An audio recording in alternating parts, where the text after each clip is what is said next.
here for daffersnooker.com. I'm with the legend himself, four-time world champion John Higgins. A post-match interview about his 10-6 victory over Martin Gould. Jonathan, yeah. How are you, mate? I'm not bad, big man. How are you? Not bad. All the better for the guys. Let's put it on camera for a nice cup of tea. Jonathan's made me as well. And some Easter eggs. Look, he's produced a bit of Easter egg for me as well. Easter egg as well. So yeah, I've been well taken care of by John today. Happy days. Now, pal, 10 breaks of 50 plus in a match, and 127 as well. So some sensational scoring. What are your thoughts on the match? No, really happy. Curtis playing Martin. I knew it was a tough game, but I knew it would be an enjoyable game because he likes to go for his shots. And it worked out that way. I was delighted to be 7-2 in front. I would never have expected to have been that in front against someone as good as Martin, but happy with that. But then also that brings its own pressure because being 7-2 in front, you think you can only throw the game away from there on. I knew Martin would come out really strong, go for his shots, and if they were getting in, he could be a handful, and that's what it proved. I think I played really well the second session, but Martin had a chance to come back to 9-7, and then if he gets back to 9-7, it could be anybody's game for there. I mean, absolutely, pal. I mean, that sort of game kind of suits you, doesn't it? Like, someone's going to get on with the game. I mean, I know you're strong in the tactical area, but you're as attacking as most anyway, aren't you? Even at this stage of your career. Yeah, I try to be because I think, there's no point in getting bogged down. Go for your shots. If they go in, they go in. If they don't, they don't. But you enjoy it better, I suppose, when you're taking a few shots on and getting out a bit of balls, I suppose. I mean, same sort of game for you now in the second round. You play Mark Allen now, starting on Friday. Similar attacking player. So what will be the preparation between now and then? A tougher match. Mark likes the really big occasions. He's probably not done as well, and I mean that in the nicest possible way that he probably should have done in his career. Yeah. He's much more talent for, I think, maybe only winning 3 tournaments, but it goes to show you that it's a tough sport to win. There's a lot of good players out there all vying for the same tournament at the start, so it's difficult. But yeah, he's one of the players that I like watching play. He's great in about the balls, lovely little touch play, and he's a lovely fella as well. So it'll be a tough game. Yeah, it seems like there's the same things you said about you, John. So right, all good, mate. All good. Right. Now, pal, just touching on this as it's the 40th year this year, I think it'd be nice for us to remember a real legend that's no longer with us in Paul Hunter. Yeah. What did Paul mean to you, and what was your opinions on him as a player? Oh, Paul was he was a great character for the game. He beat me, I think, for his first ranking event. He beat me in the Welsh Open, and you get the feeling with certain players that sometimes it wouldn't have mattered what I'd done during that game. He was just going to be too strong for me. He was just going to be too good. He was on a roll, and you just take your hat off to him. You think this guy's going to be a big star. He did become a big star, but I think he would have been a bigger star. I think he would. It's tough to say would you have won the world title, but without a shadow of a doubt, I think he'd have been world champion at least once during his career. And he's a big miss, larger than life fella. Liked to drink, liked to just enjoy himself, and yeah, he's a big miss. I wouldn't say I was one of his closest friends because a bit of an age gap. Yeah. But no, I fully respected him as a player and a person. Yeah, I mean, and it's very, very sad he's passing away, but I mean, you guys are really always keeping him in your hearts. I know you guys. Yeah, especially when you see Alan as well. His dad come to a lot of the tournaments, and being a father myself now, you can't really put it into words what it would mean now.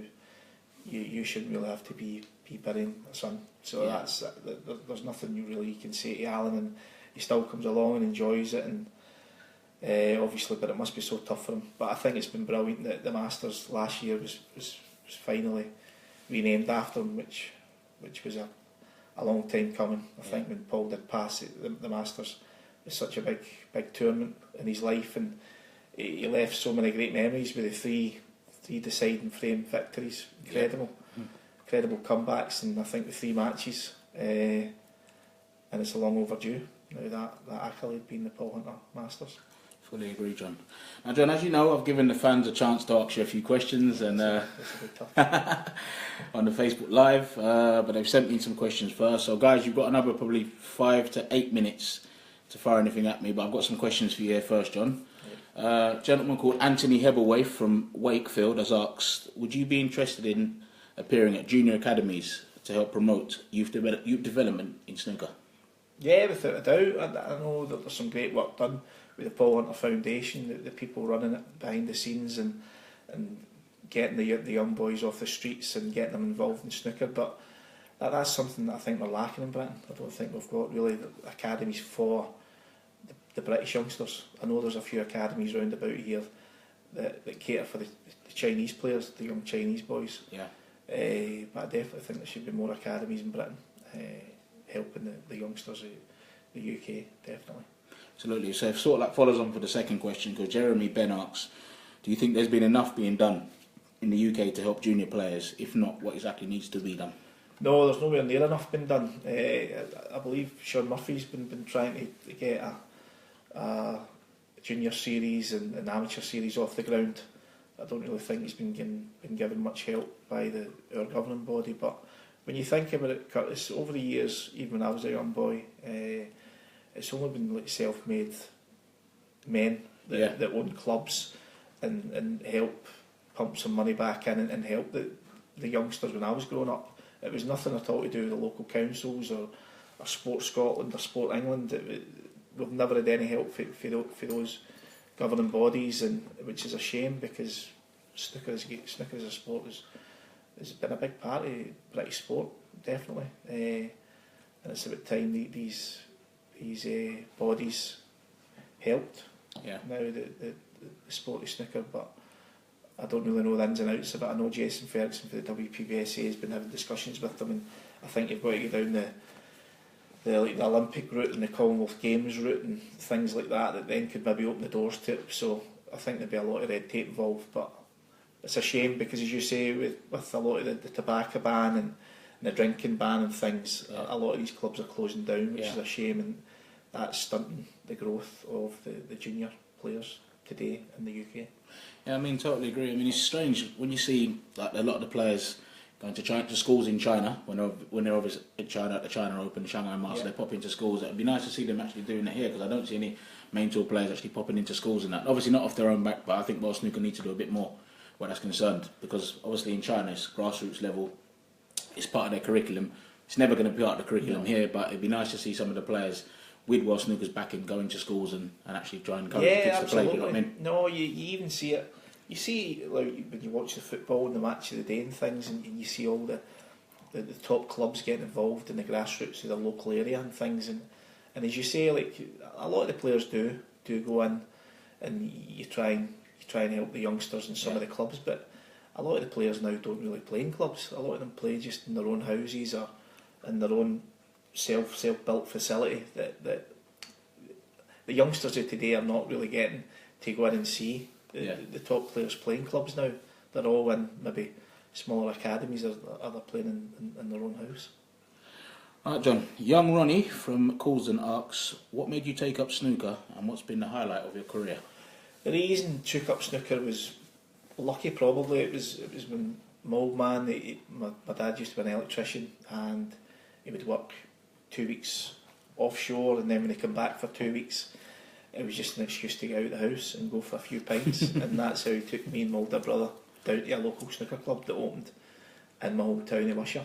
And every Thursday night he would take us down and put us on for 2 or 3 hours. He'd have 4 or 5 pints, sit and watch us, and then go home. And then we would maybe go down 2 days a week, 3 days a week, but it was too expensive for the family.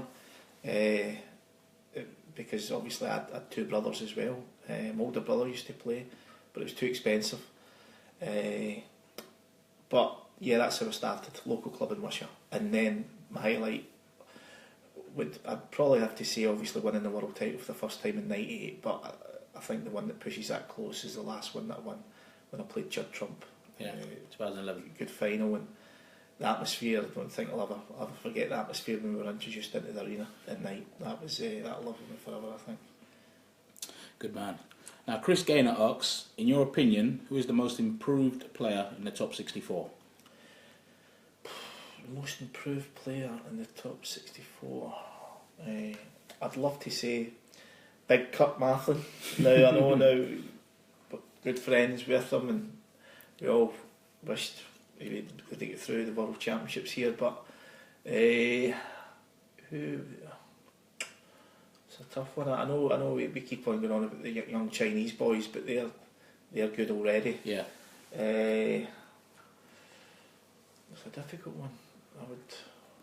There's probably one just right. It's a standout one, but most improved in the 64. That's what I like to see, guys. You nail him with a good question. I know, you have. I mean, I know that there's a lot of good talent out there. I'd have to stick. If you'd asked me this maybe last year, I'd maybe say something like Matt Selt. Now he was coming through. Yeah, he was. Yeah, beginning to do well. But this year, who's stood out in the 64?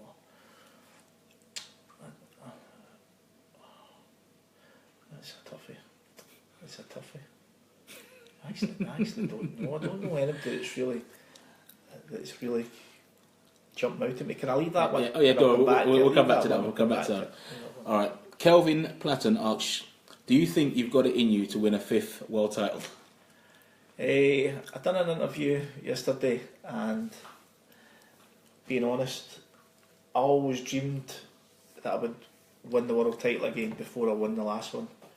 And as I said, I've never had daydreams since. Yeah. So I don't know if that's maybe something's telling me something or whatever that maybe that's not going to be. But as you say, you'll always hope and you'll always put the effort in, and you still like competing against the best players. But I don't know if that's the reason I might never win it again, because I'm not visualising it. So I might need to go to sleep tonight and try and visualise it. That might be the reason. Well, as one of your fans, pal, I definitely think you can. I mean, you showed some great form, China Championships, Champions of Champions, and obviously beating Ronnie in the final, Champions of Champions. It proves that your game is still there. Yeah, it can be there when I play well, but it's a long, hard 17 days here, and you need to keep your consistency going here to have a chance of winning it. And I don't know if we've got that consistency, but we'll wait and see. Wait and see, pal. Darren Flaherty asks, who's John's hardest ever opponent and why? I know it's an easy one when you think you've played the best players, Ronnie O'Sullivan, Stephen Hendry, they're the easy ones, but I think I've said before to you that Peter Ebdon was such a tough competitor to play at the top of his game. Played a game different to all the other top boys at the time. You never knew where you stood with Peter. Now you would think you would have him in trouble, and then he would crash in a long one that you think he would never go for, and then he would mop the table up, and he had such fierce determination as well that I would always say you've been one of my toughest ever opponents.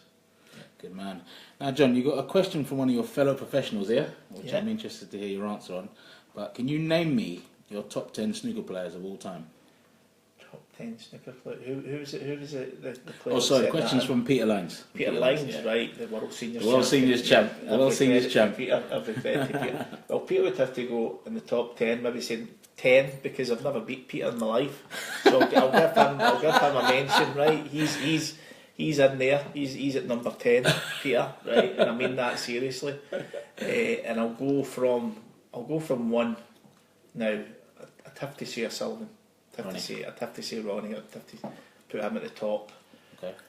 But they could change with Hendry and Davis. I think those 3 guys are out on their own. Okay.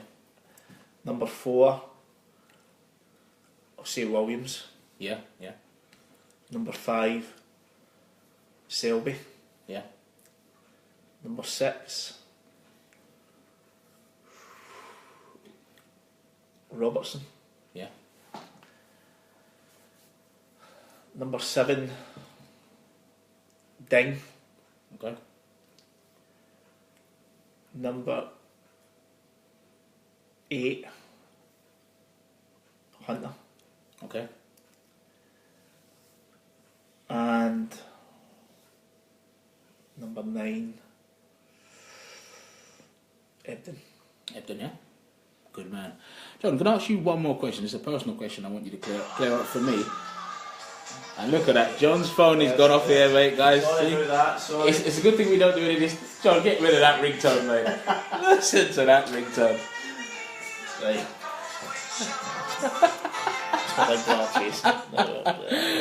That's quality. John's phone going off. That's class. Odyssey, native New Yorker. You've got to love it. You got to love that, mate. Yeah, John, just wanted to clear up for me because we keep having these debates. When we was in Gibraltar, me and you was in the casino and that in Gibraltar, and loads of the players about. Just in your opinion, the top 16 of today, Yeah. and the top 16 of say 2001, 2002, which would you say is stronger in depth? In depth, I'd have to say 2002. 2002, yeah. Yeah, I think so. All right, so I have to take that one the chin from Peter Lind as well because he told me that as well, and I went against him. So. Listen, it's close because I know, but I think it is true that strength and depth throughout the whole tour now is it's never been stronger, without a shadow of a doubt. Yeah. But I just think, the players that were in there, I think it was stronger. I think, as you say, like you'd the top 4 players that people would maybe say, like you'd Hendry or Sullivan, Williams playing at the best, Yeah. and then you'd also Docherty, Yeah. Ebden, Hunter, Stevens playing at the top of their games, McManus, Docherty. And I think that was probably more strength and depth. I think, but I could be wrong. Right, cool, John. Last question, pal. Neil Taparel asks, "You're famous for clearing up from 60 behind." He said, "But what's your mindset when you're sat in the chair 60 behind of the job in hand?"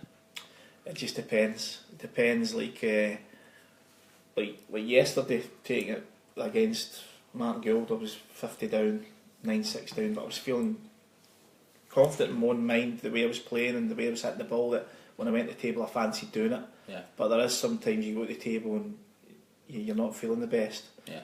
And I can't do it, I won't do it. Like something happened against Ding, I had a great chance in I think it was the Players' Championship, and I faltered when all the Reds were there, but I never felt confident in my game there. And that was the reason why I fluffed it, I suppose. But when you're feeling okay about your game and you're thinking, right, time stands still a little bit.